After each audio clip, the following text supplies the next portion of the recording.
Anong ganap sa mundo ng showbiz?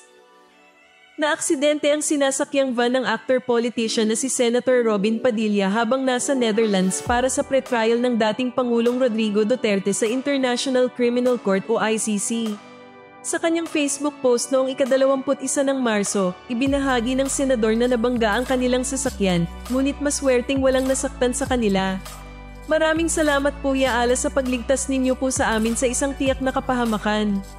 Hindi namin napansin, isang kisap mata, binangga kami sa aming gilid.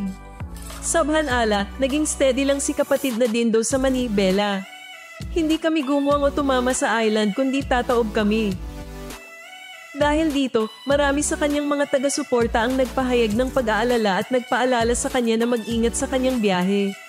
Dumalo si Robin Padilla sa Netherlands kasama sina Vice President Sara Duterte at dating presidential spokesperson Attorney Harry Roque noong ika-14 ng Marso.